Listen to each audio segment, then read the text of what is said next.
Praise the lord. ఉదయకాల సమయంలో అప్పులను బట్టి చింతిస్తున్నావా? వ్యాధులను బట్టి చింతిస్తున్నావా? పిల్లలకు వివాహం జరగటం లేదే వయసు వచ్చినా కూడా అని చింతిస్తున్నావా? ఉద్యోగాన్ని బట్టి ఒకవేళ అందులో ఉన్న సమస్యలను బట్టి చింతిస్తున్నావా?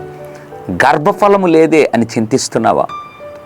ఆఫీస్లో అందరికీ ప్రమోషన్ వస్తుంది, నేను ఎప్పుడు ఎక్కడ వేసిన గొంగలి అక్కడే ఉన్నట్లుగా ఉన్నానే అని చింతిస్తున్నావా?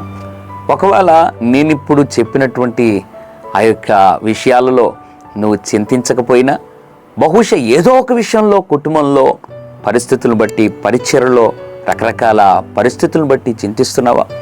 ప్రభు అంటున్నాడు, నీ చింతనంతా నువ్వు మోయడం పక్కన పెట్టి ప్రభు ఒక అద్భుతమైన మాటను జ్ఞాపకం చేయాలని ఆశపడుతున్నాడు. ప్రభు అంటున్నాడు, 1 పేతురు పత్రిక 5వ అధ్యాయం 7వ వచనం, మీ చింత యావత్తూ ఆయన మీద వేయుడి. అవును, నీ చింత నువ్వు మోయొద్దు. చింతలన్నీ ప్రభు నా మీద మోపు అంటున్నాడు. ఇంకెందుకు నువ్వు మోస్తావు? బిడ్డల విషయం చింతిస్తున్నావా? వ్యాధుల విషయమే చింతిస్తున్నావా? అప్పుల విషయమే చింతిస్తున్నావా? పరిచయ విషయమే చింతిస్తున్నావా? నూతన ఇంటి నిర్మాణం ఇంకా జరగటం లేదని చింతిస్తున్నావా?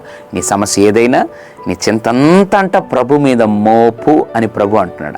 ఆయన మీద నీవు మోపగలిగితే దేవుడు తక్షణమే నీ గొప్ప ఉపశమనం, గొప్ప ఆనందం, అభివృద్ధి, దేవుడు ఆశీర్వాదాన్ని నీకు అనుగ్రహిస్తాడు. ఇంకెందుకు నువ్వు మోయటం?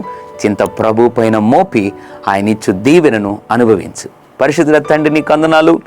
చింత నీ మీద మోపి ప్రభువా గొప్ప దీవెనను అనుగ్రహిస్తానని ప్రభువా ఈ ఉదయకాల సమయంలో అట్లు నా మీద మోపువారుగా ఉండమని మాట్లాడినందుకు స్తోత్రాలు.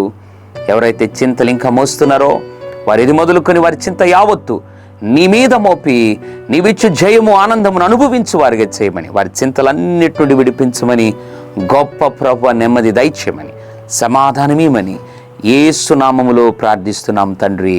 ఆమెన్. God bless you.